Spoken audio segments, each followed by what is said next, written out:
Hey everyone, what's up? I am ReaperDigital, and today I'm going to be showing you all how to optimize your home network by upgrading and replacing your old hardware and optimizing your home network setup.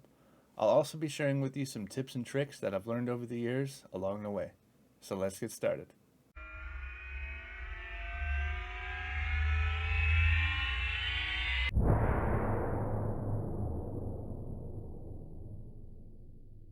So the first thing I want to talk about is replacing all of your coax cables that are outside your house from your internet service provider's line in to your house and from their line in to your modem.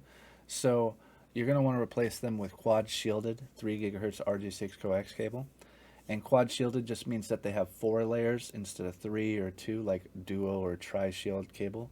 And if you ask your internet service provider to replace these cables for you, which they might, they'll give you the cheapest ones possible. They'll try to go tri shield or dual shield. And if you're like me and you live in Alaska, you need extra weatherproofing to make sure that you can, beat that camper on Call of Duty.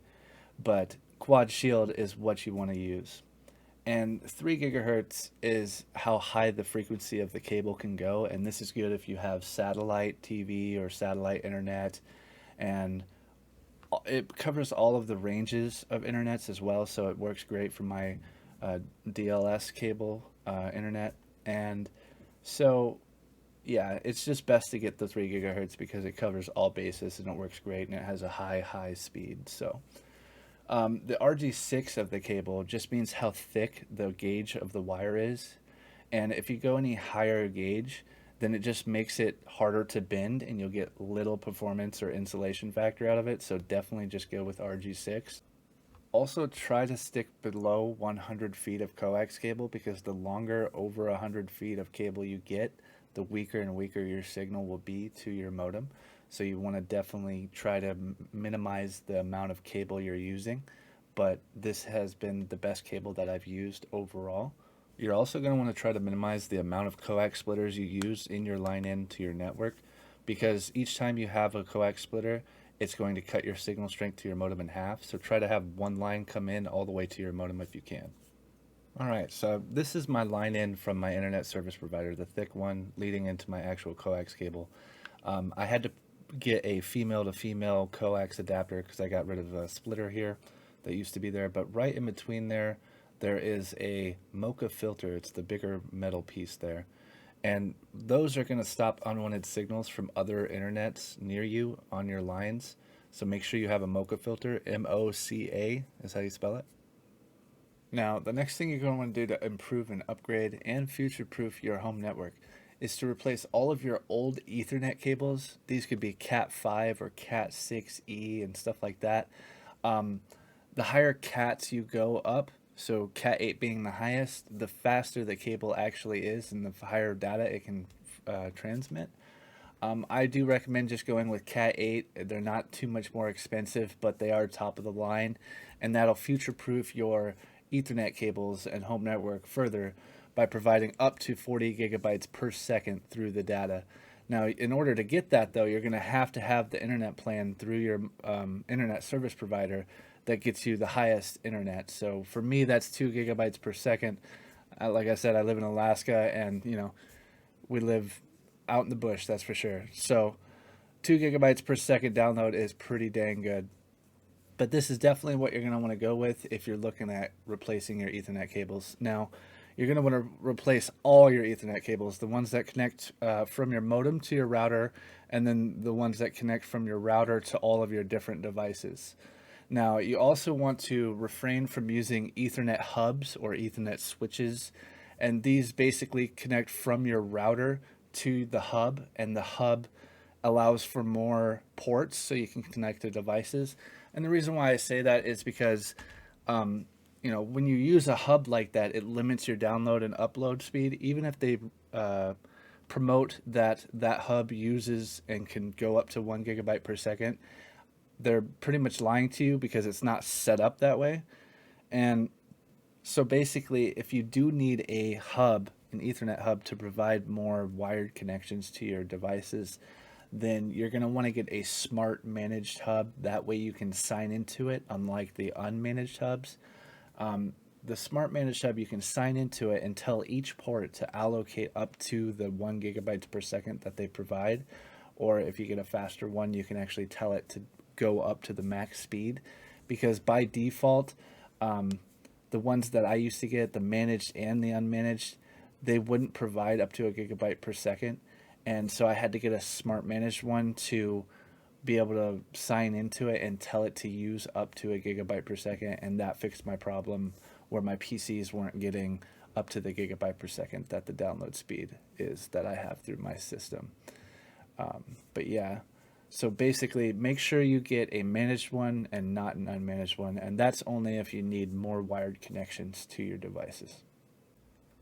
So a tip I wanted to share with you guys is that you can call your internet service provider and request that they perform a trace route test over the phone. It's for free, and what it does is it helps troubleshoot any lines that are bad of theirs, that are sending bad signals or are broken or whatever's happening, and your lines as well. Your coax cables that I was telling you about, this will help you see if your lines are going bad and that's why you're getting disconnects or stuff like that. So this helps you troubleshoot, and basically they do a test from their Ethernet hub or their server, I should say. I was talking about hubs earlier, but they do a test from their server, and it runs to the hops. And what I mean by hops is basically their lines, their internet lines that go to you, and it takes certain hops to get to you, and the more hops that it takes, the higher ping you're going to have and stuff like that. That's stuff you can't actually control.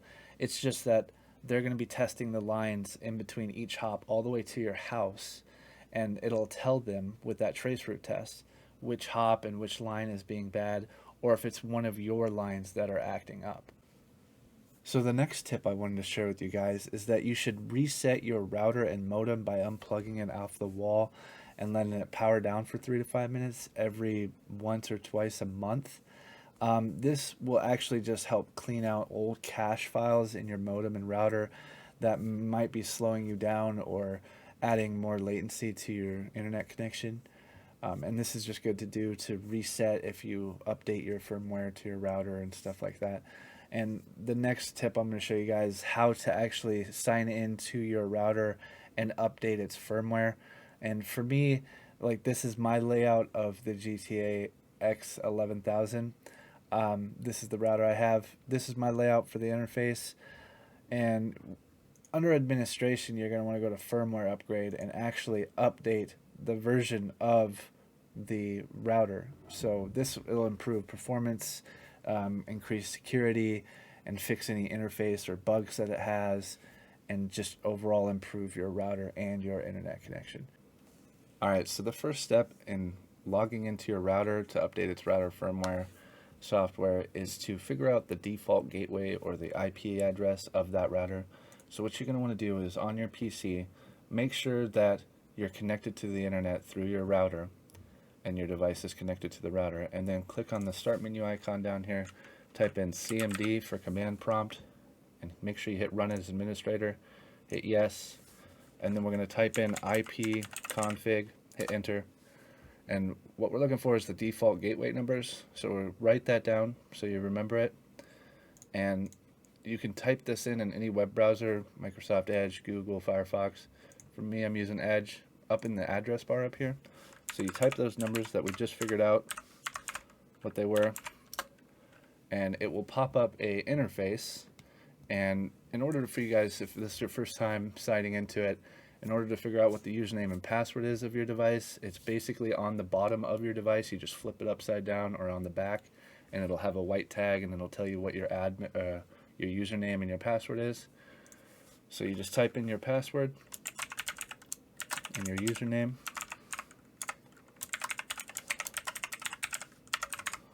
Hit enter, and it'll take you to your router. And basically, in order to upgrade the router firmware, a lot of routers have it under admin or administration. For me, it's under administration, and what you're looking for is firmware upgrade or router firmware. You're going to click that and then check update, and the router will actually check to see if it needs to update, and it'll ask you if it wants to update after it's found one, if there is an update. Basically, if you do start updating, you might lose internet connection for 2 or 3 minutes until it reboots after upgrading. And for me, I've already been updated. Well, I hope this video has helped you guys improve your home network, maybe increase your speeds or fix your internet connection, or just give you some good information. But don't forget to hit that subscribe button. I really do appreciate it. I will try to answer all the comments as fast as I can and the best of my ability. But yeah, I will catch you all in the next video.